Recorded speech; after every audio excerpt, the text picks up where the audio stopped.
chers confrères, chers amis, bonjour et bienvenue. Et voilà, en clôture, en fait, à chaque début, il doit y avoir une fin. On a commencé le 10 avril, aujourd'hui c'est le 2 juillet, 83 jours, 11 webinaires, soit presque une rencontre virtuelle par semaine. Mais vif remerciements à tous ceux qui nous ont suivis et qui nous ont surtout supportés. Aux adhérents du club, à ses partenaires et particulièrement à ses nouvelles recrues, à savoir les admirables amis de notre association qui deviennent de plus en plus nombreux d'un webinaire à l'autre. Le fameux recruteur de nos nouveaux amis n'est autre que le coronavirus. C'est d'ailleurs le corona qui s'est imposé pour décider du thème de cette rencontre, à savoir la transformation digitale avant, pendant et post-Covid. Et comme le bon Dieu sait bien faire les choses, la clôture de notre série de webinaires coïncide avec l'ouverture de nos frontières. Nous avons donc choisi d'aller vers l'international, ou plutôt d'inviter nos frères et amis chez nous. Permettez-moi de les présenter. Je commence par le co-organisateur de cet événement, à savoir XCOM France, que nous avons eu l'honneur et le plaisir d'être un des principaux partenaires de son forum SIT, Cyber Security Webinar Series. Et nous clôturons ensemble aussi la première série de ce forum. Sylvie Riforzo, la directrice générale de XCOM, que je remercie vivement pour sa confiance, pour sa collaboration et pour son professionnalisme. Merci. Bonjour Sylvie. Bonjour. Tu as peut-être un mot à dire, Sylvie? Déjà, merci à tous. Je remercie tous les participants qui ont assisté donc, à notre série 1. Nous avons lancé des webinaires. Pourquoi? C'est vrai, le Covid, ça nous a forcé à nous transporter dans le monde digital. Quelque part, tout le monde parlait avant de transformation digitale. Je crois que toute entreprise disait oui, moi je fais de la transformation digitale, moi aussi. Tout le monde en faisait, mais personne n'en faisait vraiment en fait. Donc je vais vous laisser parler de tout ça après, mais même moi qui fais des événements avec des gens dans le domaine de la cybersécurité, des éditeurs, je croyais que j'étais, mais non. Et là donc on s'est vraiment lancé avec des webinaires et on s'est lancé avec vous et grâce à vous, puisqu'en fait on a mis en place cette série 1 dont l'objectif était de permettre au DSI de mieux comprendre les tendances autour de la cybersécurité, de découvrir un peu les éditeurs partenaires qui sont présents chaque année. Et cette série, elle a été organisée donc en collaboration avec le club DSI, mais aussi en collaboration avec tous les clubs DSI de Côte d'Ivoire, du Mali, du Sénégal, voilà. Et je vous dis vraiment un grand merci de tout mon cœur, parce que c'était vraiment sympathique, il y avait une très bonne ambiance, et il y avait beaucoup de questions et ça s'est excellemment bien passé. Dorénavant, nous, notre série 1, elle était quand même un petit peu chargée, parce qu'en fait, c'était les mardis et le jeudi, le matin plus l'après-midi.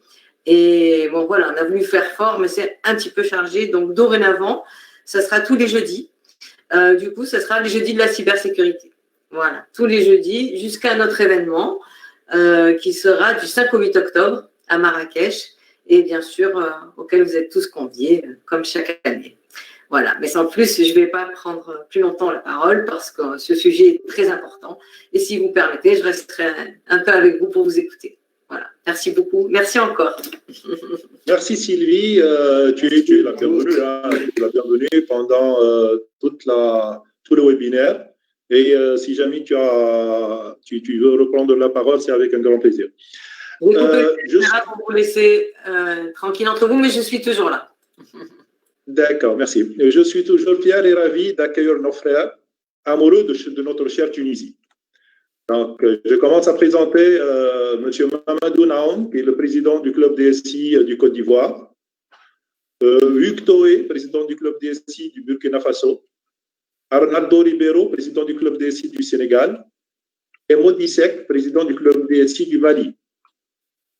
Il devait y avoir avec nous aussi le président du club DSI du Cameroun, mais apparemment, il a eu un empêchement de dernière minute. Chers frères, Mamadou, Hugues, Arnaldo Modi, Aslem, Marc Babikom, encore une fois, dans votre pays. Merci. Cerise sur le gâteau, notre cher conférencier, M. Norman Ferry, qui a lui aussi une grande dimension internationale. Entre nous, il ne le dit à personne, il vit presque entre deux avions. C'est pour dire qu'il est extrêmement sollicité un peu partout, que ce soit en présentiel ou en ligne. Pour certains d'entre vous qui ne le connaissaient pas encore, je me contente de dire qu'il est actuellement CEO de Our Digital Future, un bureau de consulting en transformation digitale, et ce, après un excellent passage en tant que cofondateur et CEO de Biac Labs. Par ailleurs, et même s'il ne tient pas bon à ça, mais c'est tout de même important de le rappeler qu'il était ministre des technologies des communications et de l'économie numérique en 2015-2016. Au nom de vous tous, je remercie nos chers panélistes pour leur disponibilité et particulièrement Sinormen d'avoir accepté notre invitation sans aucune hésitation. Et sans trop tarder, je lui cède la parole pour mettre le panel dans son cadre à travers une présentation atypique de 30 minutes. À vous le micro, Monsieur le ministre. Merci beaucoup, Sir Hatem. Merci aux co-organisateurs XCOM et bienvenue dans cet espace commun à nos amis de la Côte d'Ivoire, du Burkina et du Mali. Et je vais commencer par dire, en attendant que je vais partager mon écran. Une seconde, s'il vous plaît. Je partage. Je vais partager ça. Voilà. Est-ce que vous voyez mon écran? Pas encore, non, ça va venir, ça va venir. Est-ce que vous le voyez maintenant? Non. Il me dit qu'il est en train de partager mon écran. On l'attend. Il est partagé. Alors, le logiciel me dit qu'il est partagé. Si vous pouvez enlever le partage et repartager. Je vais repartager. Parce que je ne vois pas. Je vais repartager. Alors, excusez-moi. OK. Share. Est-ce que vous le voyez? Ça vient. C'est bon. Vous voyez? Oui, c'est bon, Norman. Allez-y. C'est bon, il faut mettre ça en plein écran, c'est tout. Oui. Est-ce que vous voyez en plein écran? Oui. Ah, bah, très bien. Bah, merci. De toute façon, pour ceux qui ne voient pas en plein écran comme moi, il y a en bas à droite une icône de 4 flèches en diagonale. Il suffit de taper sur l'icône pour avoir donc la présentation à plein écran. Allez-y, c'est normal. Merci beaucoup. Je vais essayer de prendre moins d'une demi-heure. Merci beaucoup de votre invitation. Je vous ai entendu parler tout à l'heure de faire l'association en 2020 et certains disent ils désespèrent. C'est pour ça que j'ai mis votre futur logo dans un chronomètre parce qu'on est dans une course contre le temps et il va falloir la créer, cette association, parce qu'il c'est très important qu'on pense beaucoup plus large que nos pays, qu'on pense Afrique, Méditerranée, etc. Moi-même, je me présente, je suis Norman Ferry, je suis africain méditerranéen d'origine tunisienne. Je me considère réellement d'origine tunisienne, mais africain dans l'âme et méditerranéen. Et tous mes travaux sont autour de ces deux axes. Alors, j'ai passé 10 ans, je suis un pauvre petit physicien, j'ai passé 10 ans dans le oil and gas et 10 ans avec Atos, KPMG. Et puis, j'ai mal fait. J'ai passé 6 ans en tant que parlementaire et ministre. Et puis, je suis revenu à mes origines où j'ai passé 3 ans pour aider les startups. Et aujourd'hui, j'aide les gouvernements et les grandes institutions à faire de la public policy, digital transformation et à construire les écosystèmes d'innovation. Dans cette présentation, Pat m'avait demandé de parler un peu de ce que nous avons observé avant le Covid-19, ce que nous avons observé pendant et ce que nous conseillons après le Covid-19. Alors, deux préalables ou 2 mots avant de commencer. Cette présentation ne sera pas technique, elle sera presque philosophique, la première chose. Et la deuxième chose, c'est que ce que je vais dire, vous l'observez tous, vous le vivez tous, nous l'observons tous. Parce que les DSI, ils sont un peu comme ce que vous voyez. Est-ce que vous voyez à gauche l'espèce de phare qui est à gauche sur le... est-ce que vous voyez l'écran? Alors, nous, les DSI, les DSI, ils sont très souvent des précurseurs. Ils voient, puisqu'ils sont en contact direct avec la technologie, ils voient toujours les choses avant les autres, presque par des formations professionnelles, parce que la technologie, c'est leur dada, c'est leur métier. Et donc, très souvent, ils sont un peu en avance, ce qui crée une tension, une frustration entre les DSI et les directeurs généraux avant, parce que les DSI veulent que la compagnie se transforme beaucoup plus vite que ce qu'elle est en train de faire, parce que nous voyons la vague, nous avons vu la vague venir depuis plusieurs années, une dizaine d'années, où chaque DSI est en train de dire il y aura un tsunami de digitalisation, il faut absolument que notre compagnie soit prête à cette digitalisation.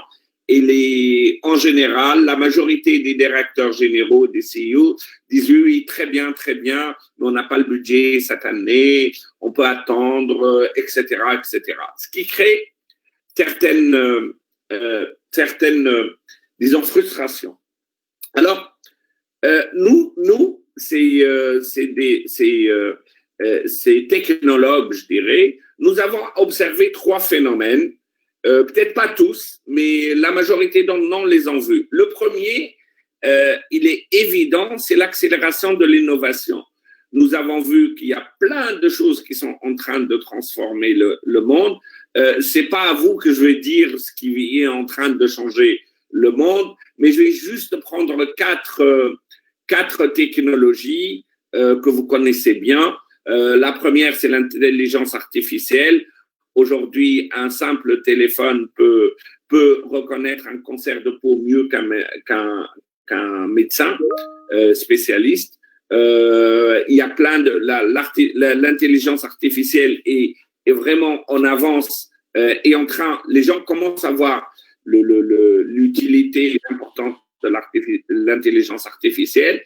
On commence à voir, mais pas tous les directeurs généraux sont convaincus de l'utilité de l'Internet des objets et de la transformation dans le monde, dans les usines, industrie 4.0 et dans la vie de tous les jours de leurs consommateurs, ça veut dire vos clients.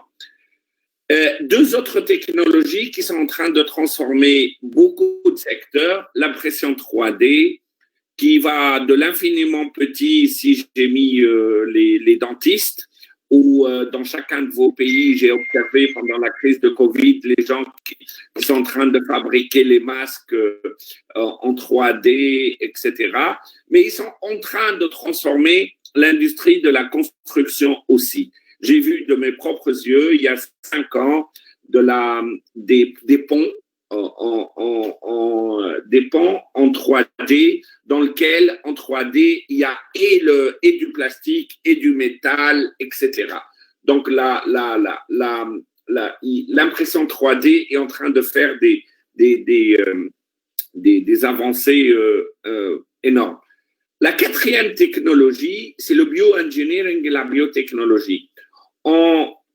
Très souvent, on reste, nous, très sur les technologies digitales, mais la puissance des calculs, la miniaturisation et la découverte et tout ce qui est science de l'ADN et la biotechnologie est en train de faire un pont incroyable. Ce que vous voyez en bas de l'écran à gauche, en bas de l'écran, est-ce que vous voyez la tache blanche en bas de l'écran à gauche? Oui. Oui. Alors, cette tache, c'est un grain de riz. Et l'espèce de chose qui est juste à côté, c'est le plus petit ordinateur du monde d'aujourd'hui. Il y a quelques temps, il y a plusieurs mois. Ce que vous voyez ici, sur le bout de la tête de l'allumette, c'est des ordinateurs. Donc, on n'est pas loin avant que dans notre corps, on va envoyer des sondes. On va envoyer des sondes qui vont nettoyer nos vaisseaux sanguins ou mesurer des choses spécifiques ou prendre des photos, etc., etc. Donc, réellement, ces 4 technologies-là sont en train de transformer le monde et je reviens à cette courbe, la courbe de la transformation digitale, la transformation de l'accélération de l'innovation. On l'observait depuis quelque temps, mais c'est depuis l'invention de la printing press, de l'imprimerie, que le monde a commencé à démocratiser la connaissance. Et avec Internet, la connaissance est devenue en plus partagée, ce qui a donné cette accélération d'invention. Ça, c'est la première observation, l'accélération de l'innovation. La deuxième observation, c'est l'accélération de l'adoption de l'innovation. C'est-à-dire que cette courbe-là, sur les 100 dernières années, 120 années, la courbe d'adoption dans le marché américain. Aujourd'hui, vous pouvez avoir la même courbe dans les marchés tunisiens, maliens, sénégalais ou ivoiriens, ou burkinabés ou français, etc. Et au début du siècle dernier, une grande invention, elle prenait 50 ans pour être adoptée au maximum. Par exemple, si vous voyez la petite courbe noire en pointillé, c'est l'électricité. L'électricité a mis 50 ans pour être un peu partout dans les ménages américains. La courbe rouge en pointillé, c'est le téléphone fixe. Aujourd'hui, ça fait au moins 5 ans que je n'ai plus de téléphone fixe et je suis certain que la majorité d'entre vous n'ont plus de téléphone fixe dans leur maison. Mais plus on va à droite, ici, plus le temps d'adoption de ces technologies, est court. Par exemple, si je prends les voitures, la vitesse d'adoption de l'innovation voiture dans le monde, elles étaient inventées au début du siècle, elle a mis 35 ans pour exister au moins quelques voitures dans tous les pays du monde, à peu près 35 ans. En 20 ans, les ordinateurs ont mis 20 ans, le moment où ils sont devenus réellement opérationnels, pour exister un peu partout dans le monde. Donc 35 ans, 20 ans. Internet n'a mis que moins de 15 ans pour être partout dans le monde. Facebook a mis 7 ans, Twitter 2 ans, etc., etc. Nous sommes on dirait qu'il y a aussi, en plus des vitesses de l'innovation, il y a l'accélération de l'innovation, il y a l'accélération de l'adoption de l'innovation.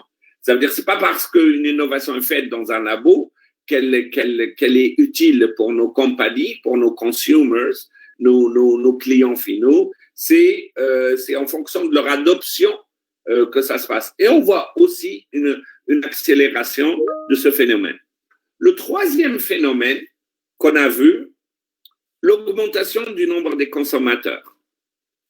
La courbe que vous voyez ici, elle regarde le nombre de la population mondiale sur les 200 dernières années.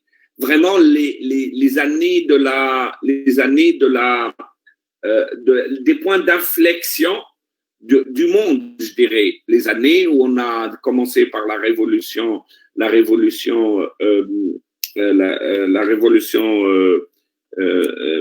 mécanique avec le moteur à vapeur, etc., la révolution industrielle, et aujourd'hui on est dans la révolution digitale. C'est vraiment les 200 ans qui font le point d'inflexion de ce monde. Et il y a 200 ans, on n'était que 1 billion, 1 milliard de personnes. Aujourd'hui, nous sommes presque 8 milliards. Et on va être 10 milliards dans quelques années, hein, dans très, très, très, très peu de temps, dans 30 ans. Parce qu'à l'échelle de l'humanité, 200 ans, c'est rien du tout, c'est une heure de temps, c'est même pas, c'est quelques minutes. Donc, il y a aussi ce phénomène qui fait peur, il y a de plus en plus de consommateurs, donc il faut les servir vite en tant que compagnie, mais aussi, ils consomment de plus en plus. Aujourd'hui, ces consommateurs-là sont en train de consommer 1,7 fois ce que la Terre peut produire tous les ans en matière, en biomasse. Donc aujourd'hui, il y a une augmentation aussi des consommateurs, et c'est quelque chose qui peut être intéressant pour une compagnie à l'échelle purement financière du terme, mais libérale du terme, mais aussi il y a un sérieux problème de l'épuisement des ressources de cette terre si on continue de la même façon. Et moi, ça me fait peur. Cette courbe me fait vraiment peur parce que je l'observe d'un peu plus loin et je unzoome, si vous voulez, un peu plus loin sur l'histoire de la Terre et je regarde le monde, l'augmentation du nombre des consommateurs mondiaux sur les 10 000 dernières années, sur les 12 000 dernières années, on n'était que 4 millions de personnes. Aujourd'hui, notre nombre a été multiplié par 2000 sur les 12 000 dernières années et c'est une courbe exponentielle extrêmement raide. Et 12 000 ans dans l'histoire de la Terre, c'est 1 heure de temps ou presque. Et imaginez un organisme qui rentre dans un corps qui est la Terre et qui se multiplie toutes les heures 2000 fois. Imaginez les conséquences. Et je ne veux pas vous dire que nous sommes les virus de la Terre, non, mais il faut voir un peu plus loin que l'année financière que nous avons cette année. Il faut voir un peu l'implication et la responsabilité sociétale et environnementale de chacune de nos compagnies. Alors, ces 3 phénomènes, comme je vous ai dit, ce slide me fait peur, mais on va passer. Alors, aujourd'hui, on a 3 phénomènes d'accélération. 1, l'accélération de l'innovation. 2, l'accélération de l'adoption de ces innovations. Et 3, l'accélération du nombre de consommateurs. Donc, la courbe du changement, c'est exponentiel 3x. C'est pas exponentiel x, c'est exponentiel 3x. Donc, vraiment, la courbe, elle est vraiment raide et nous sommes réellement là. Et c'est pour ça que on sent qu'il y a une grande distance entre nous et nos jeunes parce que nos jeunes, ils sont du 21e siècle.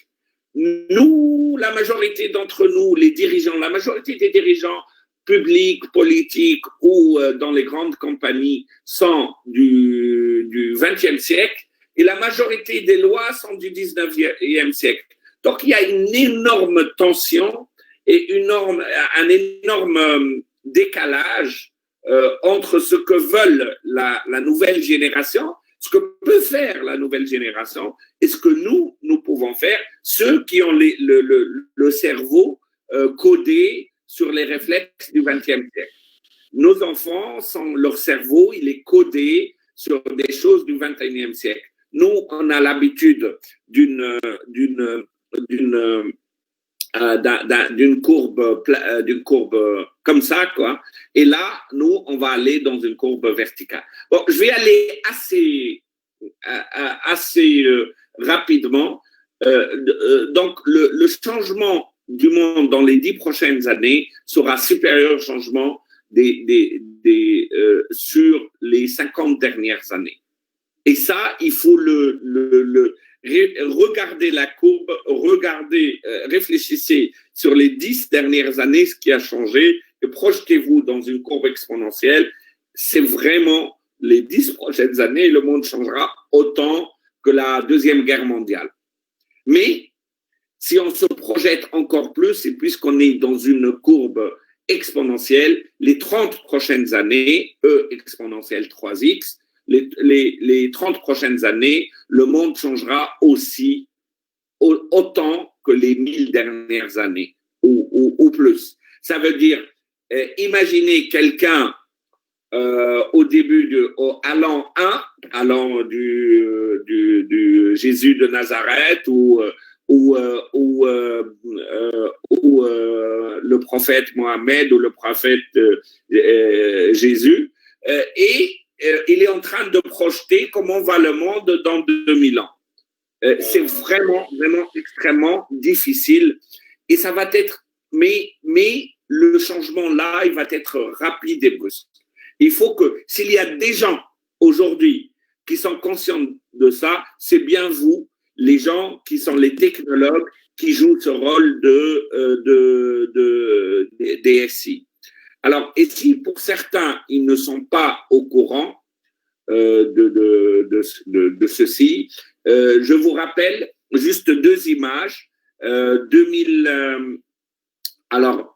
New York en 1905, la parade de New York en 1905, qui était vous voyez, il n'y a que des chevaux. La parade était faite que des chevaux, avec des chevaux, des voitures. Il n'y a pas de voiture à moteur. Il y en a une seule quelque part. Je crois que c'est celle-là, un tricycle. Mais 8 ans après, il n'y avait pas un seul cheval à New York. Donc, le changement sera brusque. Aujourd'hui, toutes les voitures du monde, la quasi-majorité des voitures du monde sont des voitures que nous on conduit. Là, dans 10 ans, je suis certain qu'une des villes du monde vont bannir les voitures conduites par les humains parce que les voitures autonomes seront plus efficaces, moins polluantes, plus adéquates, etc. Donc, vraiment, le poids que vous avez, vous, DSI, c'est que vous allez aider vos compagnies à monter cette courbe de cette façon. Et ça, c'est vraiment pas un job facile. Alors ça, c'est ce que nous avons tous observé. Et je vais vous donner un exemple de ce qu'il y a, de ce phénomène d'accélérateur. Je dirais que le Covid a joué en tant qu'accélérateur, qu'un miroir accélérateur. Le Covid, comme a dit Sylvie tout à l'heure, le Covid nous a mis devant nous-mêmes et disait, nous qui pensons en train de faire de la digitalisation, nous a montré qu'on n'était pas assez rapide pour le faire. Alors, chacun de vous est dans une compagnie qui a une stratégie. Moi, pour éviter de parler d'un secteur particulier je vais vous parler de ce que nous avons fait en Tunisie en tant que stratégie du pays et ce qu'on pensait faire et ce que le Covid nous a montré notre vraie réalité. Mais excusez-moi, je viens de voir que je n'ai pas beaucoup de batterie. Je vais juste brancher mon ordinateur sur le secteur et je reviens. Je vais prendre 10 secondes pour brancher mon ordinateur. Hatem, si tu peux meubler ces 10 secondes le temps que je mette mon chargeur. S'il te plaît. Non, mais moi ça me fait du mal à parler après toi, mais que dire que prendre la parole au milieu de ta présentation, ça va pas être facile, hein, mais j'espère que ces 10 secondes ne tardent pas trop. Voilà, c'est presque fait. Parfait, voilà, c'est bon. C'est bon, je t'embête pas trop. Alors, imaginez que la Tunisie, que je vais vous présenter maintenant, est une compagnie. L'exemple est exactement le même pour tous les pays du monde et l'exemple est exactement la même, c'est pour les compagnies. Alors, nous avions une belle stratégie que j'étais très heureux de faire participer à cette stratégie qui est basée sur 5 axes. Il fallait donner l'Internet à tout le monde sous 5 ans.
Du portefeuille électronique, dans tout était prêt. Et moi, j'étais ministre, je ne critique pas les gouvernements.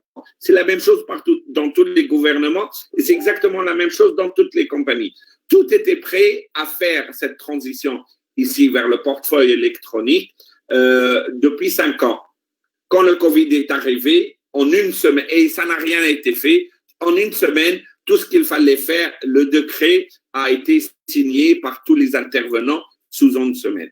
Ce qui va permettre d'accélérer la digitalisation de l'administration. La même chose pour vous, etc.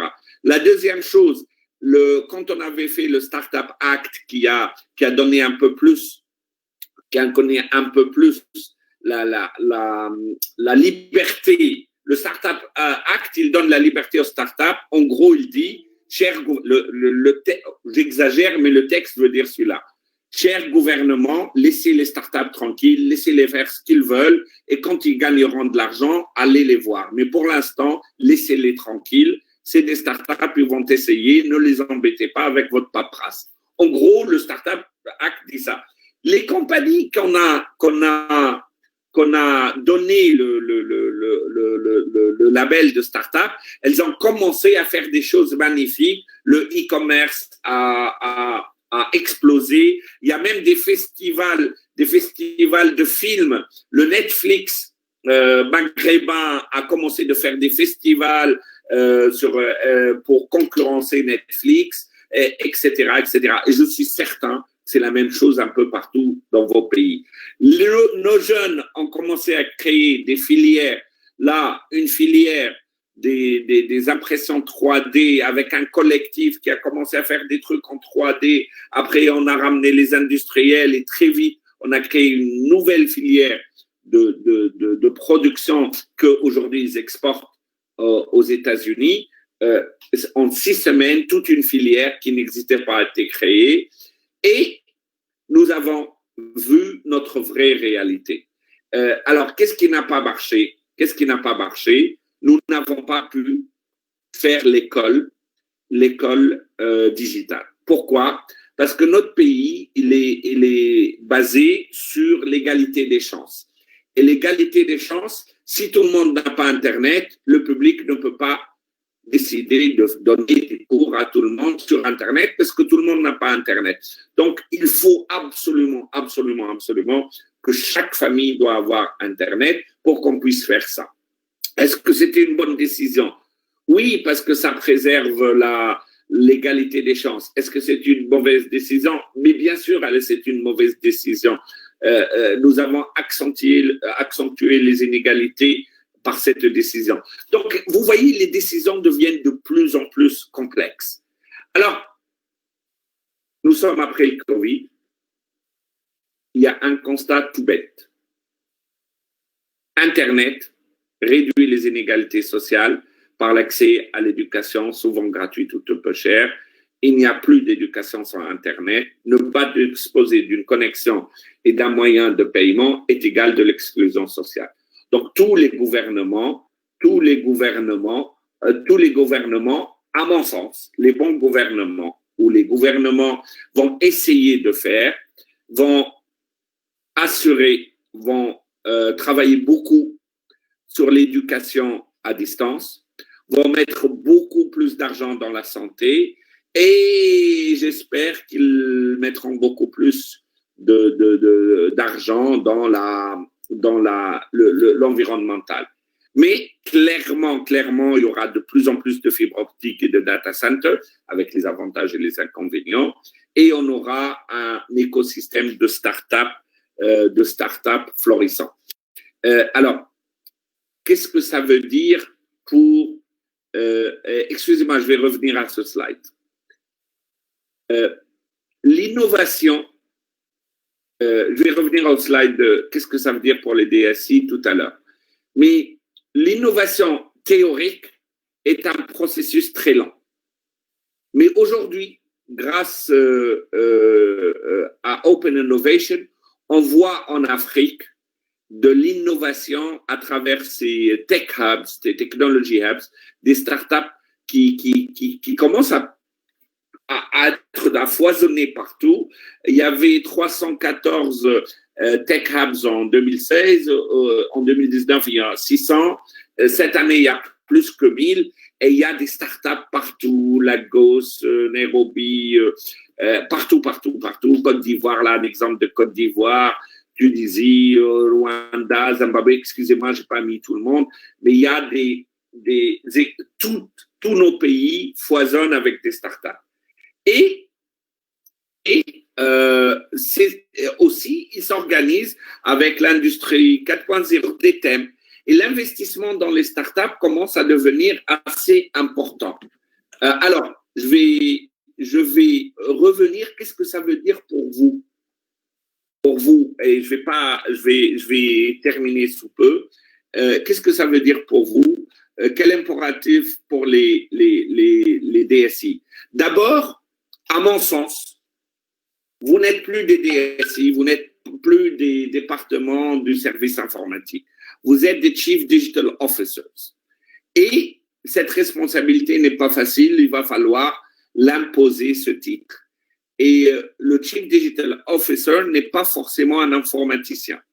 Il peut être un historien, il peut être un stratège, il peut être n'importe qui a la volonté de transformer vos compagnies pour digitaliser dans votre compagnie. Ça, oubliez, s'il vous plaît, oubliez le mot DSI, échangez le club de CDO, si vous voulez, ou les Chief Digital Officers, parce que ça changera la mentalité, même chez vous, dans les directeurs généraux des compagnies dans lesquelles vous travaillez.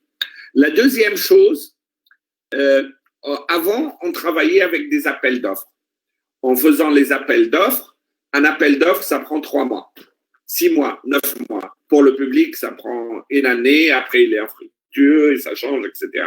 Là, il y a une nouvelle tendance, c'est de travailler avec le Open Innovation, où on dit, voilà nos problèmes. On appelle les startups, ces jeunes qui viennent, et on leur dit, écoutez, voilà nos problèmes, proposez-nous des solutions, et on va faire des tests avec une ou deux parmi vous, pour avancer. Parce que vous n'avez plus le temps de faire des grands appels d'offres et des choses comme ça. Donc, l'utilisation de l'open innovation avec les startups, c'est en vogue et c'est quelque chose d'extrêmement utile. J'ai observé l'intérêt surtout dans le domaine financier. Et aussi, la digital currency, il y aura de plus en plus, grâce ou à cause de la transformation digitale et le blockchain, il y aura de la digital currency, le blockchain sera utilisé beaucoup plus dans les process internes RH, dans le process légal, dans le restaurant de la société, etc. Bien sûr, votre métier est en train de changer énormément. Moi, j'ai voulu mentionner ces 3 choses-là qui me semblent importantes. Bien sûr, il y a infiniment de choses qui changent. Alors, ce qui ne change pas, je vais aller très vite, il y a toute une section que je ne vais pas vous en parler, faute du temps, que si le Covid était une petite montagne, la crise économique qui va venir et la transformation, c'est vraiment l'Himalaya. Donc, vraiment, il faut utiliser l'innovation pour se transformer. Mais il y a des choses qui ne vont plus, n'ont jamais transformé, qu'il faut garder. C'est que dans un monde où le digital est partout, la chose la plus importante, il ne faut pas l'oublier, c'est humanity, c'est les relations humaines que vous avez entre vous dans la compagnie, mais les relations entre vous et vos clients. La deuxième chose que je pense qu'elle ne changera pas, c'est que les décisions vont être de plus en plus difficiles et complexes. La chose la plus importante, c'est your value system, vos systèmes de valeurs ou le système de valeurs de votre compagnie. C'est comme ça que vos clients vont s'identifier à vous parce qu'ils partagent votre système de valeurs. Ils vont pas s'identifier à vous parce que simplement vous êtes un petit peu moins cher ou etc. parce qu'ils partagent vos valeurs. Et la dernière chose, dans un monde où la monnaie va disparaître, dans 30 ans, je suis certain que la monnaie telle que nous la connaissons va disparaître et sera remplacée par des trucs genre blockchain ou autre. La chose la plus importante, c'est la confiance. Et que chacun de nous, reliability and trust. Et je pense que même vous, dans votre recrutement, la chose que vous cherchez le plus, est-ce que je fais confiance à ce nouveau recrue pour qu'il bosse avec moi? Est-ce qu'il va délivrer ce que je lui demande de délivrer? La même chose pour vos clients, ils vont dire, est-ce que je fais confiance à cette compagnie pour me délivrer le service que j'achète? Et tout ça, chers amis, je suis désolé de vous dire, c'est votre responsabilité, cher Digital Transformation Officer ou Chief Digital Officer. Je vous souhaite tout le bonheur et le courage du monde pour transformer vos compagnies au mieux. Voilà, c'est ce que je souhaitais vous dire. Et peut-être qu'on continuera avec la. J'espère que je n'étais pas trop long. J'ai mis beaucoup de responsabilités sur vous. Good luck. I'm with you and we'll go through this together. Voilà. Merci. Merci beaucoup, Sinamen, pour cet excellent exposé, malgré que, effectivement, trop de responsabilités et vous avez transmis beaucoup de stress et de pression à mes confrères et moi-même, bien sûr. En fait, l'exposé nous a résumé 12 000 ans en 30 minutes. C'est extraordinaire, ça. Et puis, je crois que les messages ont été bien explicités et certainement bien reçus et que le panel a été bien cadré. Donc, on va le commencer dans quelques instants. On a eu donc droit à une synthèse de ce qu'était la technologie avant le Covid, comment est-ce qu'on l'a vécu pendant la crise, ainsi que des prédictions et même des recommandations pour l'après-crise. Je l'avais dit et je veux toujours le répéter. Il s'est avéré que le mot crise, je ne sais pas si vous le savez ou pas, le mot crise en Chine, il est composé de deux mots. Le premier veut dire danger et le second veut dire opportunité. Le Covid-19 est sûrement un danger, mais la dynamique de digitalisation qu'il a créée représente certainement une opportunité que nous sommes tous dans l'obligation de saisir. Tout le monde, et principalement les CDO, pour faire plaisir à ces noms. Le digital, en fait, il n'a plus besoin d'être démontré. La digitalisation, ce n'est plus un confort, c'est un must. Ce n'est plus un choix. C'est une question de pérennité même des institutions. Et la preuve, c'est que le Covid a tout arrêté, sauf l'informatique. Bien au contraire, c'est grâce à l'informatique que l'impact du Covid n'a pas été horriblement catastrophique. En effet, nous avons, vous avez tous continué à travailler à distance grâce à Internet et grâce aux outils de télétravail. Nous avons continué à travailler sans qu'un utilisateur nous appelle pour nous demander, ou pour, entre guillemets, nous démerder, pour nous demander de résoudre un problème d'un câble qui est mal branché, parce qu'il est chez lui. Nous avons continué à travailler, figurez-vous, sans imprimante et sans fax. Brusquement, du moins en Tunisie, le mail a été valorisé de fait, sans attendre qu'il ait une valeur juridique officiellement probante. Il va d'ailleurs venir dans les jours qui viennent en Tunisie. Je suppose que vous êtes d'accord avec moi qu'il s'agit bien d'une révolution de notre secteur. Maintenant, permettez-moi, je vais être un peu narcissique, et croyez-moi, il le faut parfois. On a continué à travailler à distance grâce à nos informaticiens, qui ont prouvé encore une fois leur engagement, leur veille, leur capacité d'adaptation face aux imprévus. Ils ont aussi prouvé leur disponibilité 24/7 pour assurer la continuité des activités de leur institution. On a finalement compris, j'espère, que la DSI est loin d'être une simple structure de support technico-informatique qui coûte très cher à l'organisation, qui est un centre de coût plutôt qu'un centre de profit, ou comme certains veulent le qualifier d'un mal nécessaire que nous devons supporter. La DSI a finalement démontré qu'elle a un rôle stratégique à jouer à haute échelle de l'entreprise. Avec cette crise du Covid, le secteur du digital a su prendre la place qu'il méritait. Je ne sais pas si on peut aller jusqu'à remercier cette pandémie, mais en tout cas, moi, je remercie toujours Dieu qui crée des occasions qui mettent en valeur ceux qui le méritent. Le Covid, et là, c'est, je la pique de Sinamen, il l'a dit la dernière fois avec toute modestie, le Covid est le meilleur ministre d'éthique que la Tunisie a connu, y compris lui-même. N'est-ce pas, Sinamen? C'est ce que tu as dit la dernière fois. Absolument, absolument.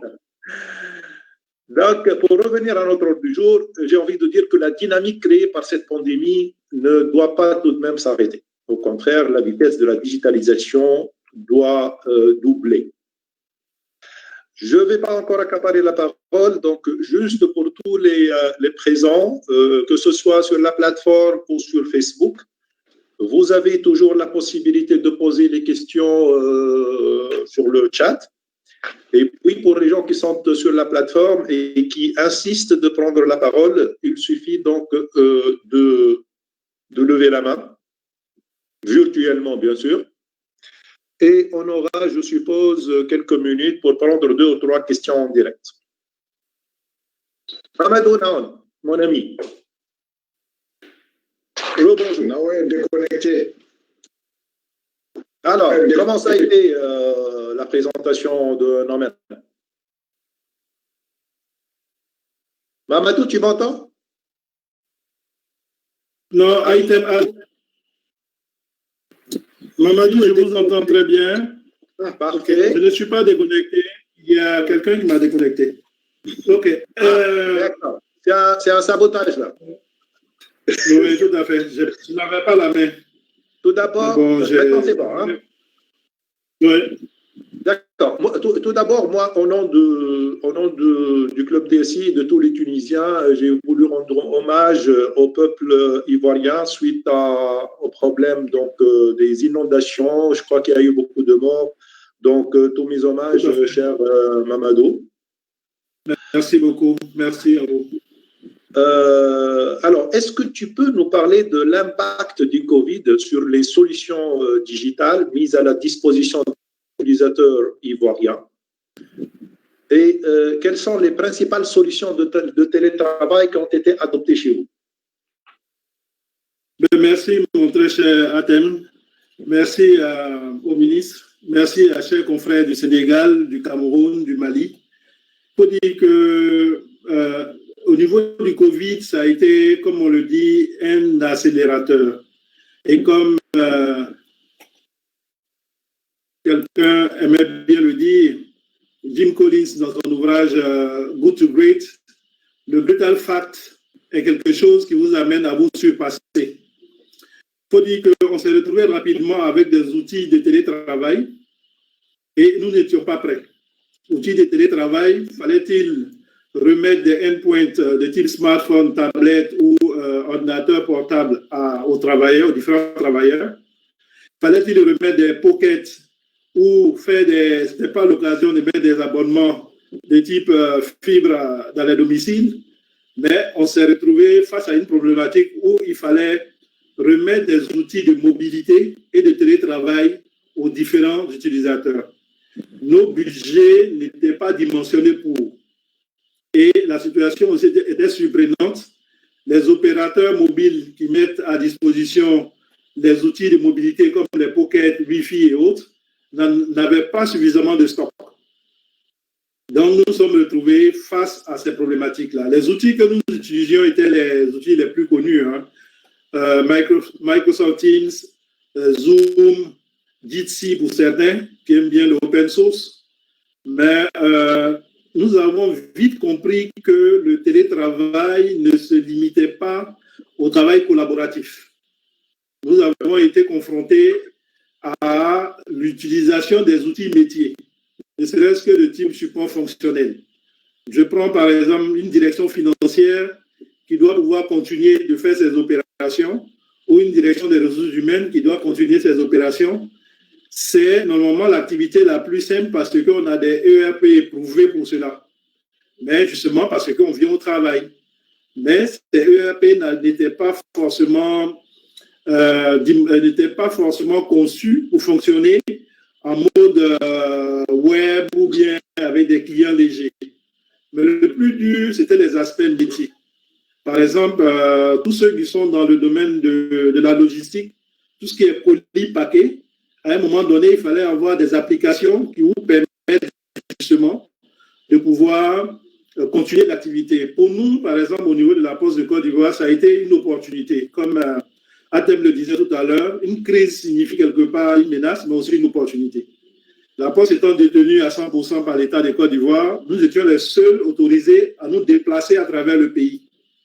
Donc, tout ce qui était relevé de Covid, tout ce qui était distribution de masques, tout ce qui était aussi transport de colis paquets d'urgence, il fallait continuer l'activité avec des systèmes informatiques qui devraient pouvoir permettre de pouvoir faire l'activité. Et là, il faut dire que nous...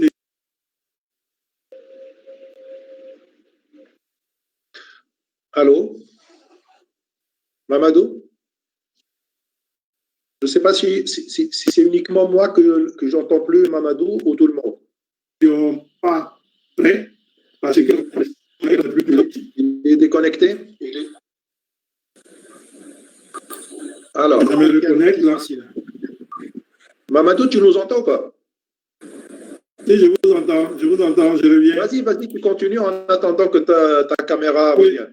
Oui, tout à fait. En fait, pour dire que globalement, ça a été une situation brutale à laquelle il fallait s'adapter rapidement, avec une rupture de ressources sur le marché et des plateformes qui n'étaient pas adaptées au télétravail. Le télétravail, ce n'était pas seulement des plateformes, mais c'était aussi l'usage des applications métiers. Donc, nous, ça n'a pas été évident. Il fallait s'adapter. Et on continue de s'adapter, comme le disait tout à l'heure Sylvie également. Nous avions pensé que nous faisions de la transformation digitale, mais là, nous nous rendons compte qu'il y a des briques que nous avons loupées. Il y a des briques qui n'étaient pas seulement de notre fait, parce que cela demande de dématérialiser les processus métiers. Et à côté de cela, il fallait des investissements, sans oublier les charges que l'on génère par le télétravail. Donc aujourd'hui, c'est un équilibre que nous essayons de trouver avec la situation qui prévaut du Covid. Ce que je peux dire de la situation en termes de retour d'expérience de ce Covid-là. D'accord. Très bien. Vous êtes maintenant déconfiné, Mamadou, non? Nous sommes déconfinés, peut-être que je ne voulais pas monopoliser la parole, nous sommes déconfinés, mais juste une petite ouverture pour dire que ce type de catastrophe, on pourrait aussi la connaître parce que l'inondation a fonctionné un peu comme le Covid. C'est-à-dire que des personnes qui ne pouvaient pas venir au travail, des personnes qui étaient obligées de travailler à distance, en fait, je me dis que cette situation que nous avons eue avec le Covid, il faut qu'on apprenne à vivre avec. Peut-être que le Covid sera derrière nous d'ici quelques mois, mais les catastrophes de type inondation ou type de pandémie, je touche du bois pour ne pas que ça arrive, mais vu un peu la croissance de la population et la raréfaction des ressources dont parlait le ministre tout à l'heure, nous serons obligés d'utiliser justement ce paradigme-là, c'est cette nouvelle orientation pour justement trouver les moyens de travailler comme si nous étions en pandémie du coronavirus. Peut-être que c'est un signal que nous avons. Nous sommes déconfinés. Justement, si vous êtes revenu au bureau, est-ce que quand même vous utilisez ou vous continuez à utiliser les outils de réunion à distance? Ça ne veut pas dire qu'on va laisser à côté les salles de réunion, mais si jamais lorsque vous avez une réunion avec des personnes externes à l'organisme, est-ce que les gens ont eu l'habitude d'utiliser les outils de réunion à distance pour éviter les déplacements et tout ça? Tout à fait, c'est rentré dans les habitudes. Cela est rentré dans les habitudes parce que justement, pour éviter, il y avait aussi la contrainte des embouteillages. Aux heures de réunion, on n'arrivait pas à se rencontrer suffisamment tôt avec les embouteillages qui n'en finissent pas. Aujourd'hui, avec les outils de télétravail qui nous ont été imposés par le Covid, mais la Covid, maintenant on dit, aujourd'hui, nous utilisons les outils de télétravail. Sans oublier que dans un même bureau, il est difficile de respecter les distances réglementaires. Oui. Donc, généralement, les réunions de direction, les réunions de comité de direction sont faites avec les outils de télétravail, avec les que nous connaissons. Le seul inconvénient, c'est qu'on se retrouve avec une floraison de solutions de télétravail. Donc, sur nos ordinateurs, nos téléphones, nous avons plusieurs outils installés. Et quelquefois, bon, c'est un peu ça le petit souci. Peut-être qu'il va falloir penser aux aspects de sécurisation et de risques éventuels. Pour l'instant, on n'y pense pas parce qu'on est forcé d'utiliser. Mais ces outils sont rentrés dans les habitudes pour respecter la distanciation et pour être à l'heure par rapport à tout ce qui est lié à l'embouteillage et autres. C'est rentré dans les habitudes aujourd'hui. C'est parfait. Donc, c'est parfait. Donc, je dirais qu'il y a peut-être encore des problèmes de confort à résoudre. Mais l'habitude, elle est là. Donc, c'est bien. Tout à fait. Merci, Mamadou. Donc, je rappelle que tous les présents, ils peuvent poser leurs questions, que ce soit à notre conférencier ou à chacun des différents panélistes. Hein. Modi Sek, bonjour. Tu as activé ton micro, s'il te plaît? Oui, bonjour. Bonjour mon ami, donc Modi, qui je rappelle, le président du club DSI Mali.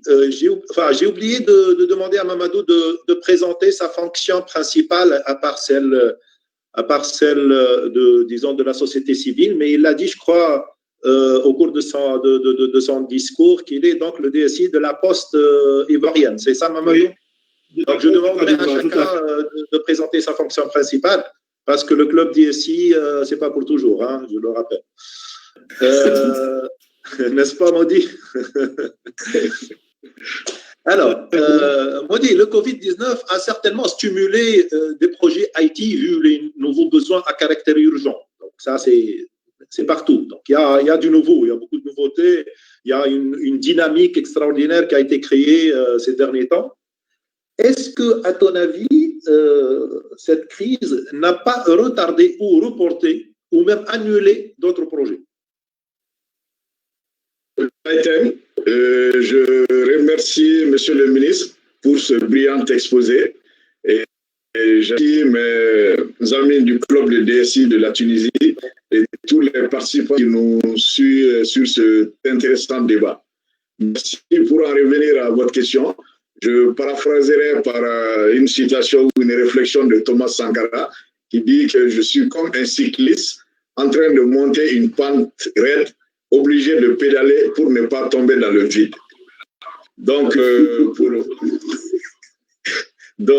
après cette petite introduction, nous, dans le milieu dans lequel j'exerce, c'est une organisation sous-régionale de 4 États, et chapeauté par une conférence de chefs d'État et un conseil des ministres. Donc, nous avons pour mission de mettre en valeur et travailler une grande population, c'est-à-dire la population du bassin du fleuve Sénégal, qui ont en commun un fleuve partagé pour créer le bien-être.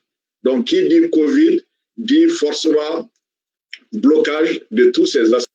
Donc, il a fallu, pour mettre en œuvre, parce que chaque année où nous avons des plans pour mettre en œuvre ces différents ouvrages, il fallait réfléchir.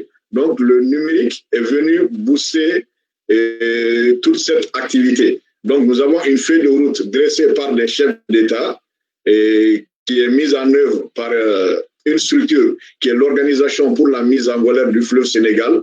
J'en profite, je suis le DSI de cette organisation depuis 21 ans maintenant.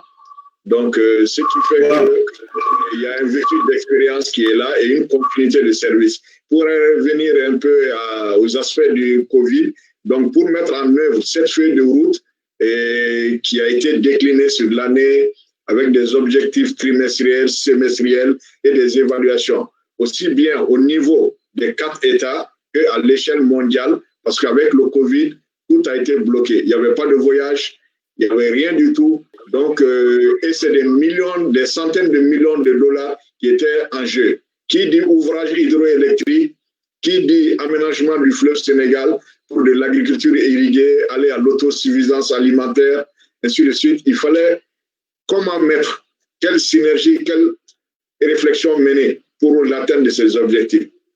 Donc, pour mettre cette feuille de route en œuvre, il a fallu aller vers une panoplie ou un portefeuille de solutions. comme l'a dit tantôt mon prédécesseur Naon, il y a eu pas mal d'outils que je veux pour ne pas faire de la publicité à certains éditeurs. Donc, nous avons réfléchi, il fallait mettre en œuvre, créer le link entre le niveau régional dont le siège est à Dakar, les différents États membres qui sont la Guinée, le Mali, la Mauritanie et le Sénégal, avec les services techniques de ces différents États qui doivent travailler avec nous. On a eu aussi des ouvrages qui ont été construits, comment créer ou dynamiser tout ce management. Donc, ça a été très simple. Comme on le dit, à quelque chose, malheur est bon, et le numérique s'est invité au débat. Donc, il fallait aller par des solutions de télétravail. Donc, grâce au numérique, au télétravail aujourd'hui, nous pouvons dire que nous n'avons pas senti l'effet de ce Covid, sauf au niveau de la distanciation sociale, des contraintes qu'il y a eu en termes de mobilité. Et même là, ce gap a été résorbé par le numérique. On a fait quoi? On a des programmes, une feuille de route dressée. Donc, il a fallu aller par des planifications à travers des solutions que l'équipe, où je vais emprunter maintenant l'expression de monsieur le ministre, les Chief Digital Officers, les CDO, c'est une belle, ça sonne très bien dans mes oreilles, on réfléchit. Donc, toutes les réunions ont pu se tenir à date. Et mieux, je peux dire que ça a boosté et ça a stimulé le travail. Parce qu'on pouvait commencer des réunions du matin jusqu'au soir.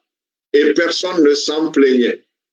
Les réunions hebdomadaires, que ce soit des coordinations, des briefings, tout s'est tenu dans les délais et de façon normale. Peu importe la localisation géographique. Et toutes ces personnes ont pu se connecter à temps et avec enthousiasme. Et au contraire, ça a stimulé. Ça, c'est un peu au niveau professionnel que nous avons pu faire. J'oublie pas aussi au niveau du club des DSI, nous avons réfléchi à la mise en place d'un outil de e-learning. Et salut au passage un de mes frères DSI, Diabé Bakili, qui nous a aidé dans la mise en pour au moins aider et donc cet outil a été mis à la disposition des élèves étudiants maliens qui ont pu s'en servir pour prendre des cours à travers cette plateforme. Nous avons aussi au niveau professionnel, il fallait échanger des bailleurs de fonds. Nous avons fait voyager à l'eau. Nous avons des partenaires chinois qui nous aident dans le financement ou les recherches de financement pour la construction des ouvrages. Qui dit numérique passe forcément pour disponibilité d'énergie. Donc, le mix énergétique, l'ensoleillement, de cette tâche,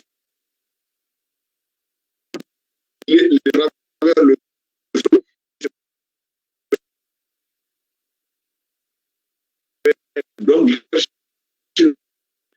le potentiel en volume d'eau, comment optimiser et mettre ce bien-être au bien de la population. Donc, le numérique s'est invité de façon dans toutes ces activités. Nous avons pu tenir toutes les réunions, que ce soit en Asie, que ce soit au niveau de la Chine précisément, avec des partenaires. On a pu, on a eu le contrat, j'en cite le contrat commercial pour un des ouvrages que nous allons construire, l'ouvrage de groupe. Allô? Maudit, tu as un problème.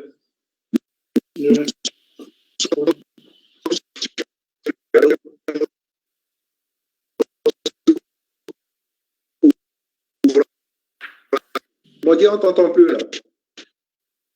On n'entend plus là. Maudit, tu peux désactiver ta caméra, s'il te plaît? Peut-être tu as un problème de connexion, tu as un problème de débit, peut-être? Vas-y, tu peux continuer, vas-y.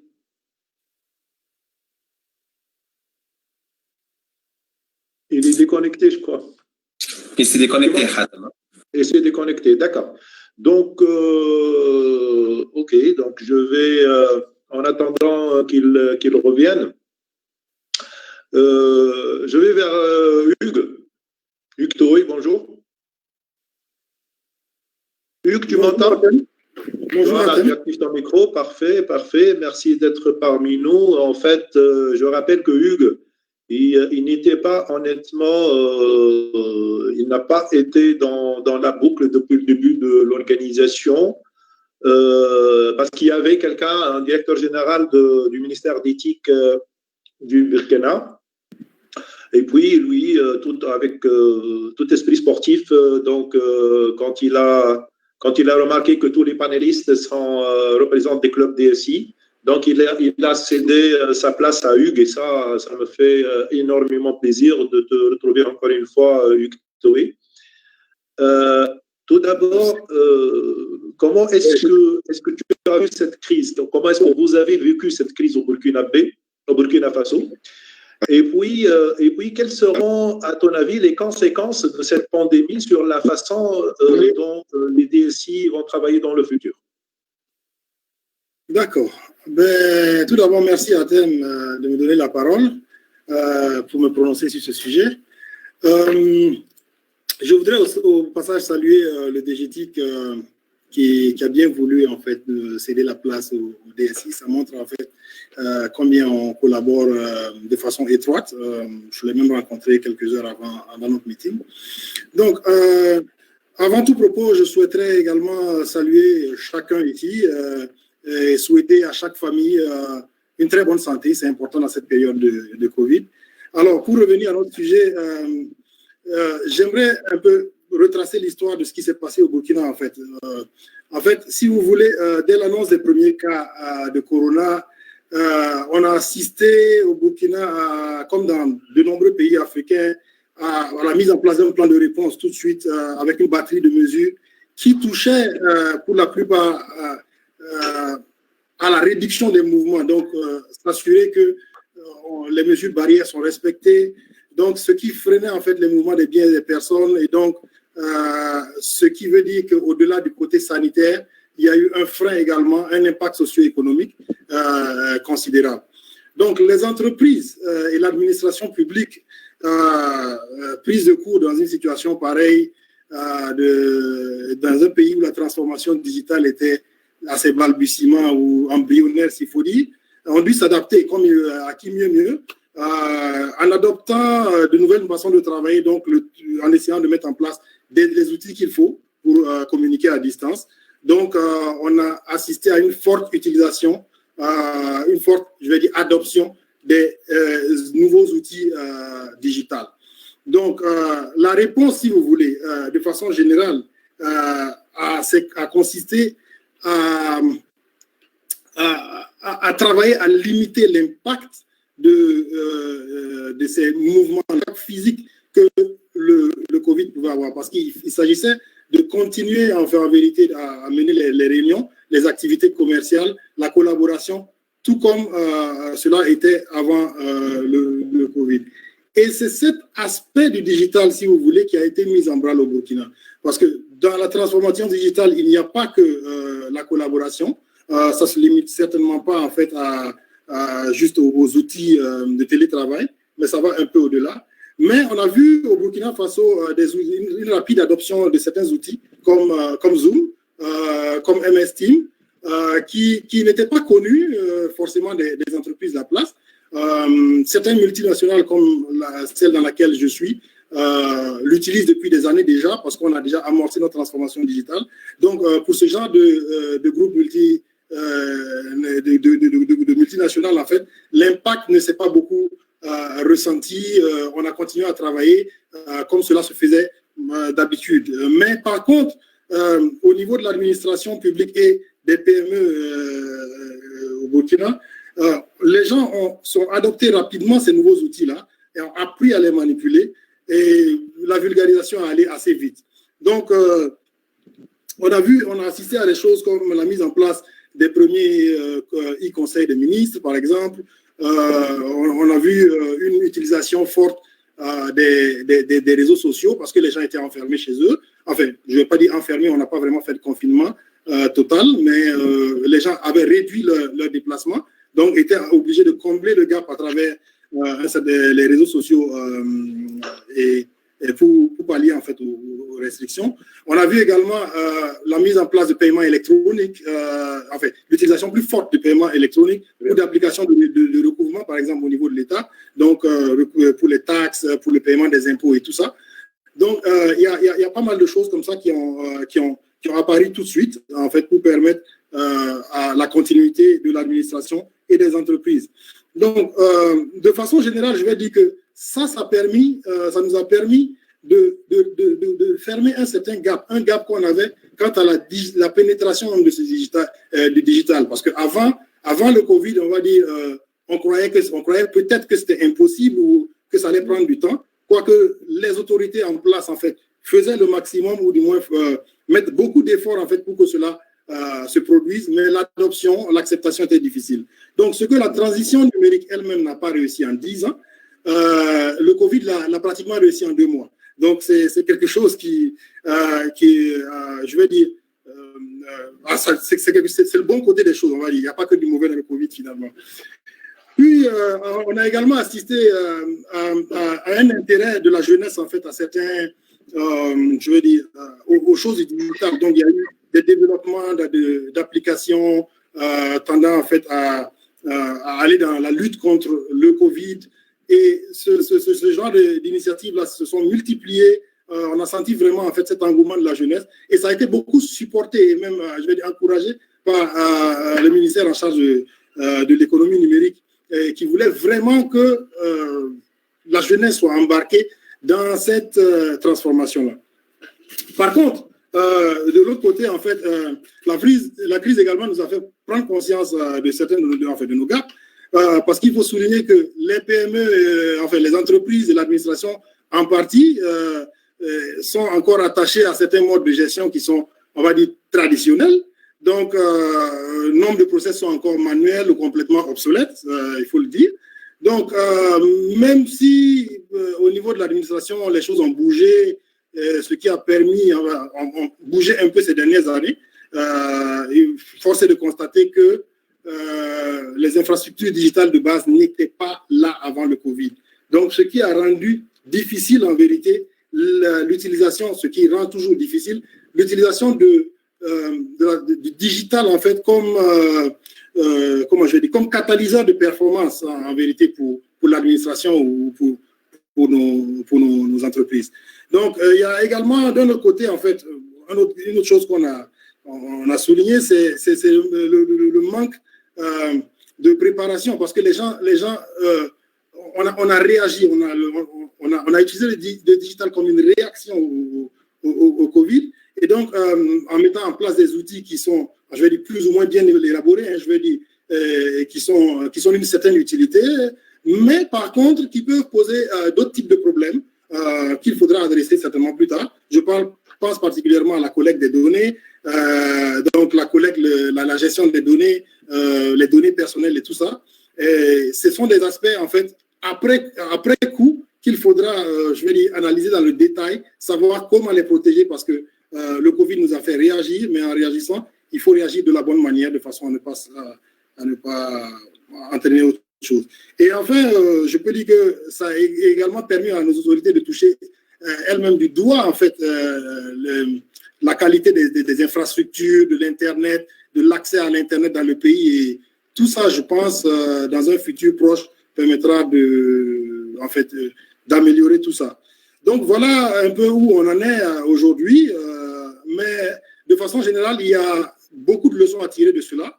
Et je crois que ce sera notre défi dans les années à venir.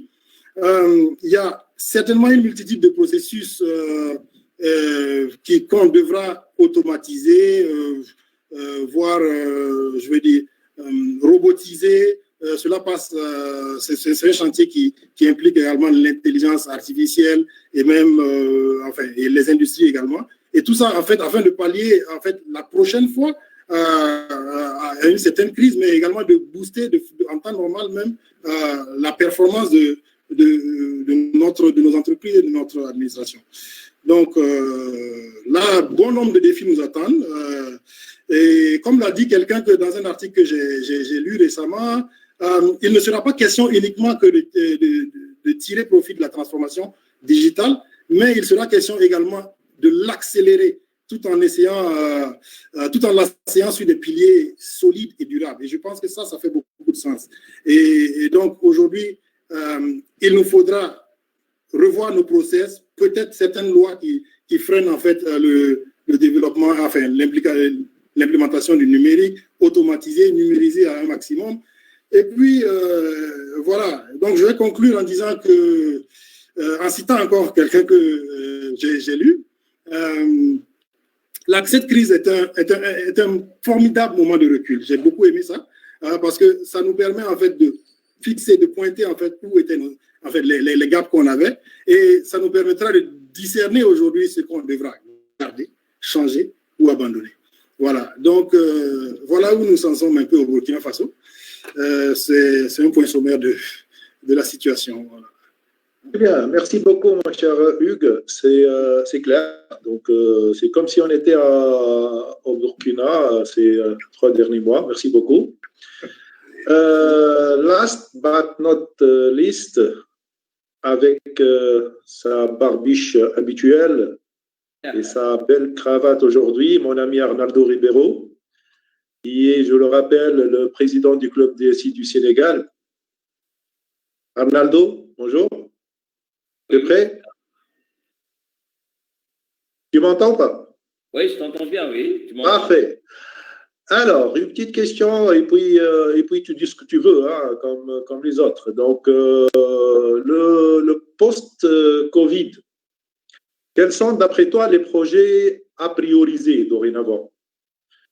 Quelles sont les limites et les leçons à tirer de cette crise, et que ce soit au Sénégal ou ailleurs, quoi.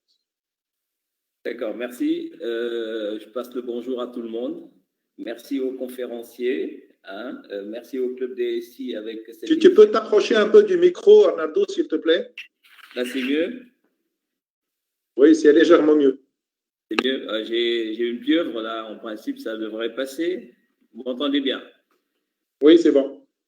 Voilà. Donc, je disais merci aux conférenciers, monsieur le ministre. Merci aussi au club DSI Tunisie pour cette initiative et cette exemplarité. Parce que quand j'avais eu l'occasion, j'ai pu suivre un peu vos webinaires. Donc, c'est un bel exemple de dynamisme. Merci à ITEM qui fait le support technique. Bon bonjour à mes confrères aussi des autres pays. À nous revoir bientôt certainement. Alors donc, pour ce qui est du Sénégal, d'abord, on a vécu pratiquement les mêmes expériences que tout un chacun ici. Je pense que ce soit Mamadou, Maudit, Hugues, ils ont bien exposé les défis auxquels on a été confrontés, tant du point de vue de l'administration que du point de vue privé. Alors, c'est très important ta question parce qu'il ne faut pas laisser, il faut battre le fer pendant qu'il est chaud et se projeter vers l'avenir.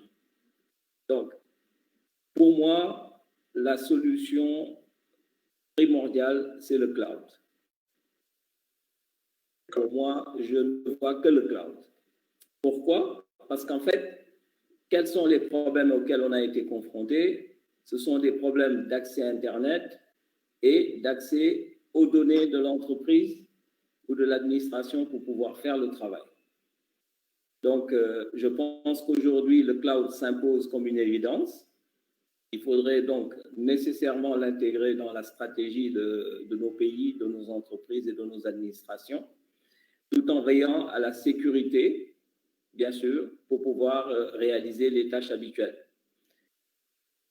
Deuxième point, c'est l'innovation.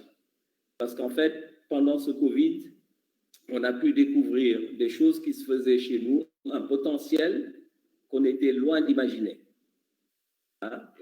Moi, quand je prends l'exemple du Sénégal, on a pu savoir qu'au niveau de l'école polytechnique, ici à Thiès, il y avait vraiment de l'innovation qui se faisait dans le domaine de l'IT. Hein, donc, il faut encadrer le développement des startups, les financer et surtout veiller à s'approprier ces inventions pour que ce ne soit pas délocalisé. Hein, parce que ça ne sert à rien de développer des solutions que d'autres viendront accaparer. Donc, il faut nécessairement que les instances publiques ainsi que le patronat, le privé, s'investissent dans ce domaine-là pour qu'on puisse s'approprier nos innovations et les développer. Parce qu'il faut retenir aussi, et je profite de l'occasion parce qu'hier nous avions fait un test avec votre outil de visioconférence, ça m'a fait plaisir de savoir que c'est un Tunisien qui a été à l'origine du développement de cet outil. Oui. Si on nomme les outils qu'on a eu à utiliser jusqu'ici, pour ne pas faire de publicité, je n'en citerai pas, mais nous avons tous utilisé des solutions, je dirais, qui nous viennent de GAFA ou d'autres. Donc, la piste aussi africaine… Si tu permets, Arnaldo, normalement, il devait être avec nous parce que pour la correction, je l'invite à chaque fois où on utilise son outil. Mais c'était parti pour qu'il nous prête sa solution, nous donne la licence pour quelques mois, pour quelques semaines. Et puis, il s'est prononcé pour l'année. Et la dernière fois, donc, il nous a fait un cadeau pour utiliser sa plateforme pour le club DSI à vie. Voilà, donc c'est là un bel exemple d'innovation et surtout de coopération future sud-sud. Ça, c'est important. Hein. Tout à fait. Je le disais parce qu'en fait, il n'y a pas longtemps, c'était dans le courant de la semaine, j'avais lu dans la presse informatique qu'il y avait une grande multinationale qui avait acheté une solution développée par une start-up qui était gérée par une Sénégalaise. Voilà, donc la clé, c'est l'investissement, mais aussi, comment dire, l'appropriation de la solution pour pouvoir la faire prévaloir quand même au-devant d'autres solutions. Donc, quelque part, je dirais, comment dire, donner une certaine priorité à notre propre développement dans le domaine digital. Voilà, donc pour moi, les CDO, en espérant qu'on fera partie du lot, se doivent de maintenir le cap, hein, parce que de toute façon, comme l'a dit Mamadou, les catastrophes, on ne se les souhaite pas, mais il paraît évident que ça va se produire et se reproduire. Mais il y a une chose qui est très importante, c'est qu'il y a eu même une étude qui a démontré qu'en mode de télétravail, on peut avoir de très bons résultats en termes de rentabilité. Hein? Donc, ça, c'est important. Moi, je me suis rendu compte que, parce que nous, on fonctionnait en rotation, le Sénégal n'avait pas fait un confinement total. C'était plutôt un couvre-feu de 19h à 6h du matin. Mais au niveau des entreprises, notre entreprise, nous, on avait fait une rotation d'équipe pour réduire les chances ou bien réduire les risques qu'il y ait quelqu'un qui puisse éventuellement contracter la maladie et puis faire mettre tout le monde sous quatorzaine ou sous quarantaine.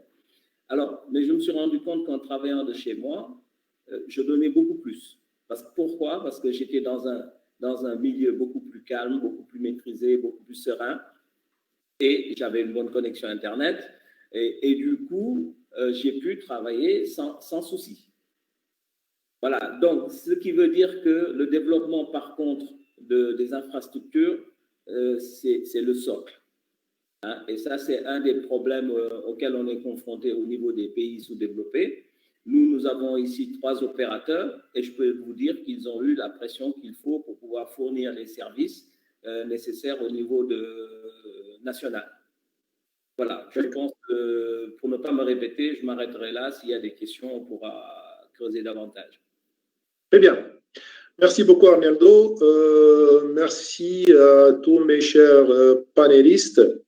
En tout cas, je vois que c'est à plus ou moins quelques petites différences. On a tous vécu les mêmes expériences on a été tous confrontés au même problème. Et j'espère qu'on a tiré les leçons qu'il faut et aussi pouvoir continuer sur la même lancée, donc cette dynamique qui a été créée par la crise. Haytham, est-ce que tu nous as sélectionné les questions que tu as jugées les plus importantes qui ont été posées, que ce soit à travers la discussion publique ou sur Facebook? Vas-y. Oui, plusieurs questions d'ailleurs. Je vais commencer par deux questions en une. C'est Ahmed Sherif, donc il pose la question à Sinorman Fari. On remarque que l'élan créé par le Covid-19 qui a accéléré certains projets de digitalisation commence à s'estomper et certains réflexes commencent à réapparaître et à entraver justement la transformation digitale de nos entreprises. J'espère que Covid-19 ne sera pas qu'un feu de paille pour la digitalisation. Dans le même contexte, c'est la même question qui se, plus ou moins par moi-même, question ainsi. J'ai écrit la même question. Désolé, ma connexion a été naze après. Je suis même sur mon téléphone comme ça. Alors qu'il n'y a personne au bureau. Maudit. Et moi, je ne le sentais pas, quoi. Alors, je vais me permettre. C'est bon. Alors, Sinorman, durant la crise, associations, start-up et autres ont aidé le gouvernement à se transformer numériquement en mettant à disposition des outils, des solutions ou même des plateformes. Est-ce que vous pensez que le gouvernement et le personnel de l'administration va faire un bon usage après la crise? Donc, ça rejoint à la même question. Après le Covid, avec tout cet effort-là, qu'est-ce que vous pensez que ça va durer? Comment ça? Ahmed Sherif, il dit au contraire, ça commence à s'estomper. Vous voulez que je réponde maintenant ou on prend une série de questions pour tout le monde et après on répond? Moi, je préfère qu'on réponde au fur et à mesure, Sinorman, parce que je préfère qu'on réponde au fur et à mesure. D'accord. Très rapidement, je souhaite remercier mes co-conférenciers. Chacun avait un angle super pertinent. Je vais construire sur la question et la dernière intervention de Arnaldo, je crois. Il y a des choses, c'est un risque que le Covid soit un feu de paille. Mais je pense qu'il y a un risque. Le risque existe. Les gens vont revenir à leurs habitudes. Mais je pense qu'il y a des choses, une prise de conscience réelle. Et maintenant, en anglais, administration knows what good looks like. Ils ont testé ça. La réactivité maintenant dépendra des gouvernements en place et aussi de la pression populaire. Et je pense, moi, je suis un fervent croyant du lobbyisme de la société civile, surtout tel que votre association sur les pays comment on peut dire, regardez, ce pays fait ça, pourquoi pas nous, et pousser, faire jouer la concurrence interpays ou interdépartementale pour que les gens fassent un peu plus. C'est vrai, c'est un risque. Mais il y a un truc qui ne va pas changer. Monsieur Arnaldo, je pense, avait dit l'utilisation de la coopération sud-sud. Il est clair qu'aujourd'hui, les gens ont compris que les providers de solutions et que l'offre et la demande doivent se rapprocher de plus en plus, surtout pas que dans le digital, mais dans le reste. Dans l'équipement, chacun de vos pays, il y a des étudiants qui ont fait des respirateurs, j'en suis certain, dans chacun des pays. Maintenant, ces respirateurs, certains pays sont passés de l'étape du prototype à la production, d'autres pas. Et ça, il y a cette prise de conscience, de confiance dans la jeunesse. Il y a un niveau de conscience où on ne va pas revenir, et aussi la coopération Sud-Sud et l'Open Innovation va être utilisé. C'est vrai qu'il va falloir changer les lois. Moi-même, j'étais et législatif et exécutif et c'est compliqué. Mais je pense qu'il y a un seuil sous lequel on ne reviendra pas en arrière. Maintenant, ça dépendra de la fervence de notre jeunesse pour qu'on ne revienne pas en arrière. Voilà. Omar Sek, il pose la question aussi pour tous les panélistes, celui qui veut prendre la parole. La Covid a-t-elle été aussi un accélérateur de la transformation digitale dans le secteur de l'industrie et le secteur bancaire? On a parlé de secteur gouvernemental, oui, mais sur les autres secteurs, est-ce que quelqu'un peut donner un mot, un exemple ou un feedback ou un retour d'expérience? Secteur industriel, secteur bancaire pour la transformation digitale durant le Covid.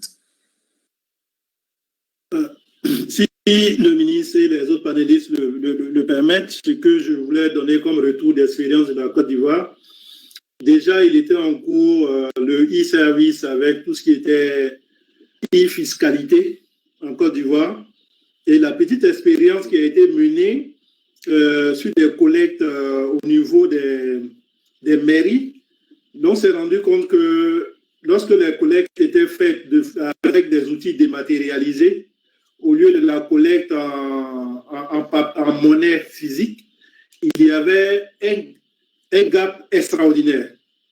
C'est-à-dire que les recettes fiscales des mairies pour une période de test, par exemple, de 2 mois, se retrouvaient peut-être, sans exagérer, multipliées par 10.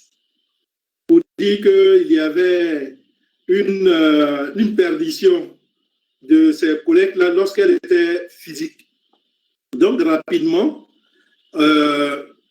les régies financières ont compris que la dématérialisation des collectes fiscales était un axe à ne pas négliger. Donc, aujourd'hui, que ce soit le Trésor de Côte d'Ivoire, que ce soit d'autres types de régies, aujourd'hui, ces régies ne jurent que par des services dématérialisés. Ce sont des pistes à creuser. C'est-à-dire que lorsque vous faites des tests de collecte des recettes fiscales avec des solutions dématérialisées, il est tentant même, comme le Trésor veut le faire, le Trésor de Côte d'Ivoire veut le faire, veut aller jusqu'à sa monnaie électronique. Ne pas se contenter seulement d'avoir des moyens de transfert, mais veut avoir sa monnaie électronique. Pour dire qu'il y a beaucoup de perditions. Et le digital permet de corriger cela. Donc, c'est un bon retour d'expérience qui peut servir aussi chez d'autres personnes. Lorsque le test était fait, nous n'y croyons pas vraiment, mais dans les faits, les e-services permettent quand même de sécuriser la collecte fiscale et des fonds, en fait. C'est ce que je voulais dire. C'est Hatem, comme celui qui a... C'est Omar Sek, c'est du Sénégal. Je peux donner le retour d'expérience par rapport à la Tunisie sur le secteur bancaire. Plus qu'une dizaine d'années qu'on parle du mobile payment en Tunisie, ça n'a jamais décollé. Et durant la période du Covid, lorsque le gouvernement a décidé de faire des aides sociales, à distribuer des aides sociales pour les gens qui sont à l'arrêt au travail et tout ça, et pour respecter la distanciation sociale et ne pas avoir des encombrements dans les bureaux de poste. Donc, en 3 semaines, 4 semaines, tout le monde s'est mobilisé et on a sorti un peu une sorte, entre guillemets, de mobile payment, même si c'est pas du vrai mobile payment, mais quand même, ça a permis de décongestionner un petit peu la situation et de faire un pas. Maintenant, est-ce qu'on va capitaliser là-dessus pour continuer vers le vrai mobile payment? Et on en a fait dernièrement un webinaire et on a présenté qu'est-ce que ça a été fait exactement techniquement et c'est quoi la différence pour y arriver vers un vrai e-wallet sans être adossé à un compte bancaire et tout ça. Mais quand même, c'est un pas qui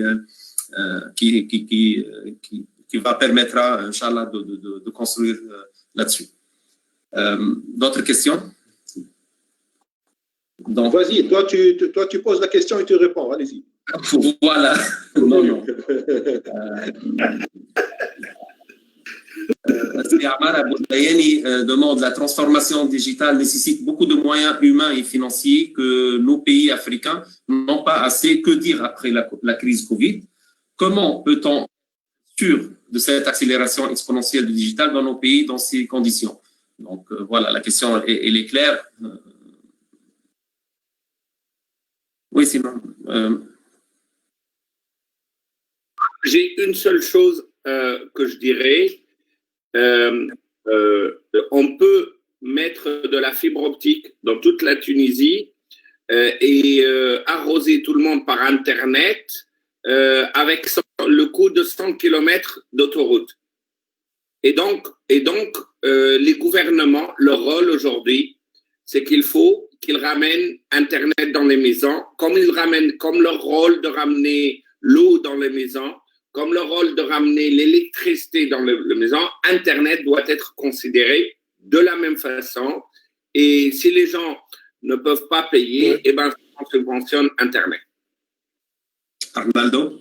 Oui, alors donc, moi je rajouterais tout juste, si on fait une synthèse un peu des remarques qui ont été faites pendant le webinaire, le gouvernement a intérêt pour faire des collectes. Ça, Mamadou en a parlé. Le commerce international est dépendant. Donc, à l'échelle internationale, il faut nécessairement qu'on tire les autres pays pour qu'ils investissent dans ce domaine-là et qu'ils digitalisent pour pouvoir faciliter le commerce, sécuriser les paiements et tout. Pour moi, pendant le Covid, les pays ont pu trouver des fonds pour gérer le confinement. Quand je vous donne l'exemple du Sénégal, le Sénégal s'est fixé comme objectif 1000 milliards de francs CFA pour pouvoir gérer le semi-confinement qu'il y a eu ici. Et ils ont pu réunir l'argent. Les entreprises ont donné de l'argent. Les organisations internationales ont mis de l'argent sur la table. Ils ont revu les budgets et ils ont pu dégager les sommes qu'il faut. Je pense que de ce point de vue, comme l'a dit Sid Ahmed tout à l'heure, il faudrait que nous, par exemple, nous jouions notre rôle pour pouvoir mettre la pression avec les différentes organisations et nous investir dans l'intérêt du développement de nos pays et de l'économie en général.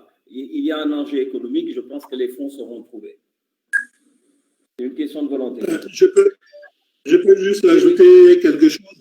Je vais dans le même sens que Arnaldo et le ministre Nouman, parce que il y a eu quelque chose de significatif.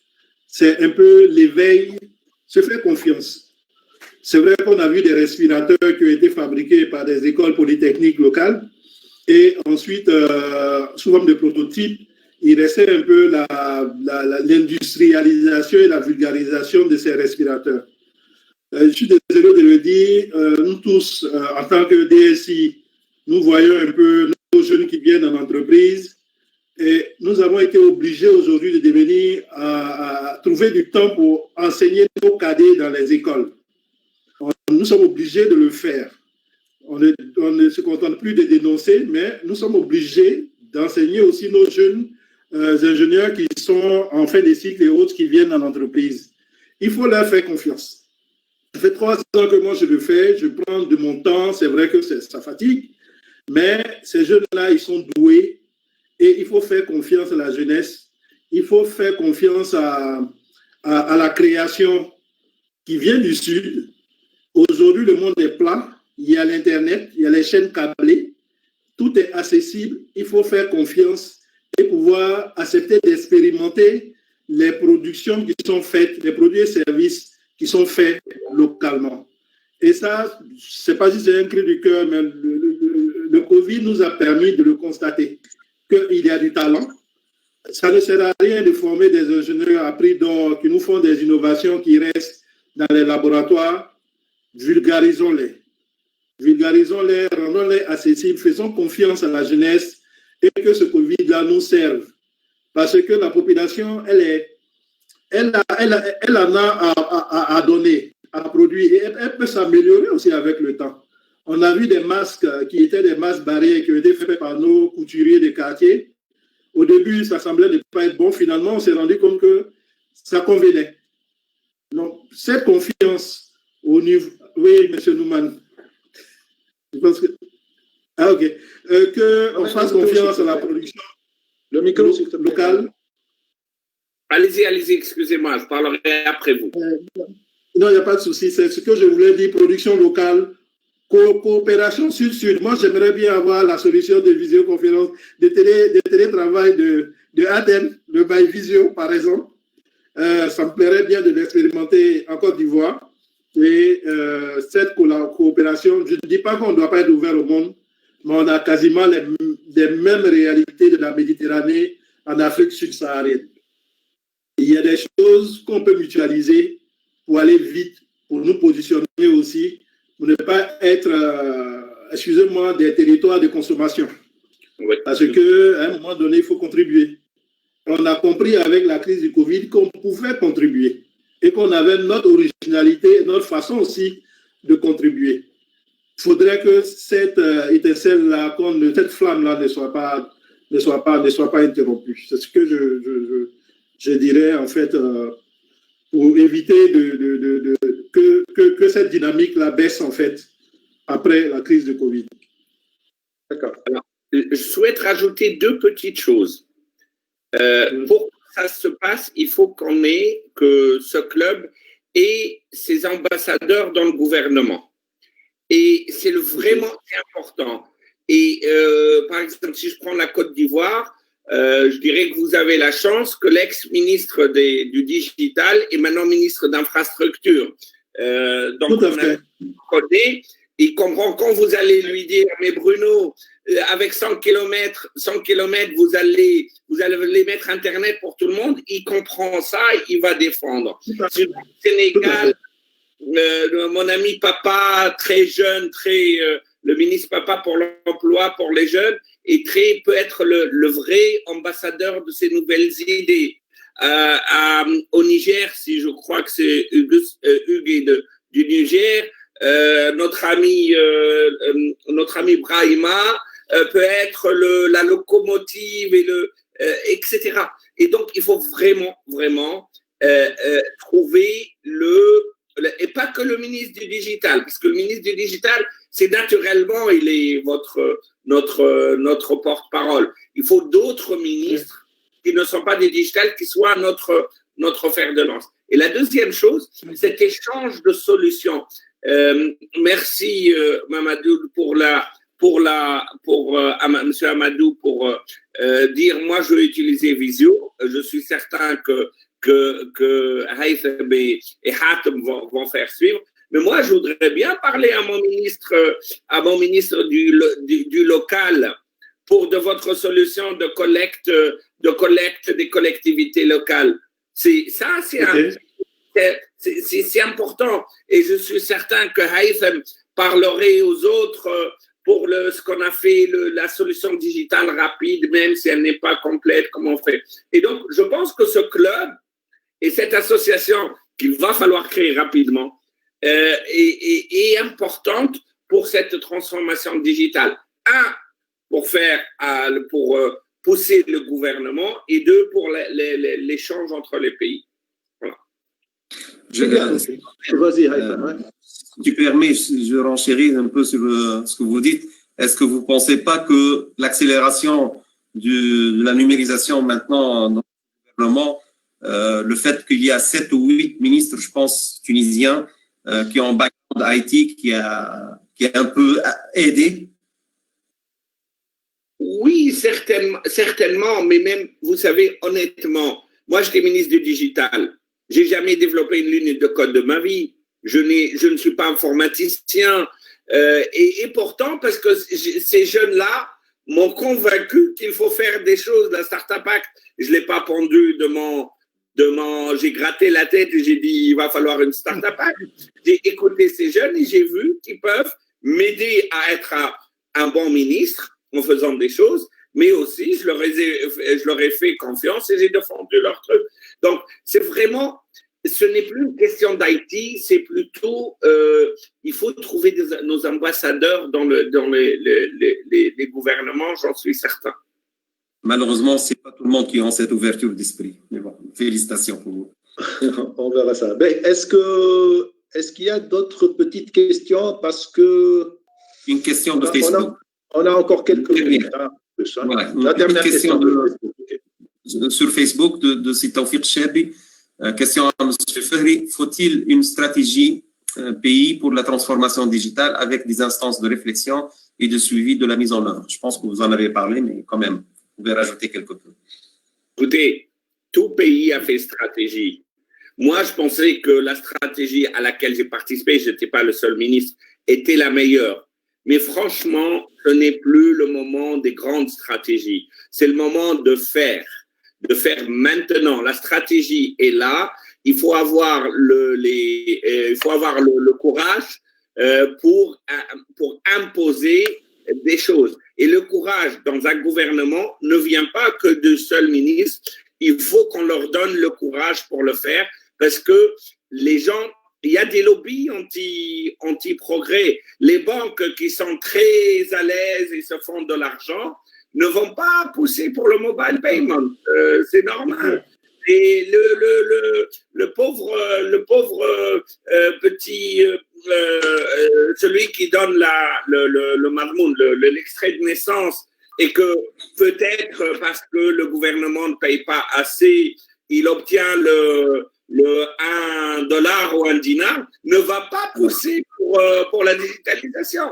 Donc, il faut faire de la digitalisation, il faut du courage et il faut montrer des choses qui marchent. Et c'est ça le vrai avantage du Covid, c'est qu'il a montré que we can. Yes, we can. Yes, we African, je dirais. Parfait. Donc, c'est une bonne transition, là. Africaine, c'est excellent. C'est même, je crois que les présents ont bien aimé votre CDO. En tout cas, ça serait un peu compliqué de changer les statuts des différentes associations pour changer leur nom. Ça va rester à l'appel pour quelque temps Club DSI. Par contre, l'association africaine, qu'on a dénommée justement CAN, pour dire CIO African Network, donc il suffit de remplacer le I par un D, et sans rien changer, on restera CDO African Network. Ah ben c'est gentil. Très bien. Donc juste, moi je vais vous poser peut-être une colle, c'est normal. Allez-y. Alors, vous êtes aujourd'hui de nouveau ministre d'éthique en Tunisie. Quelles seraient les 2 ou 3 actions ou décisions à prendre tout de suite, comme quick win, pour ne pas arrêter ce dynamisme qui a été créé pendant la crise?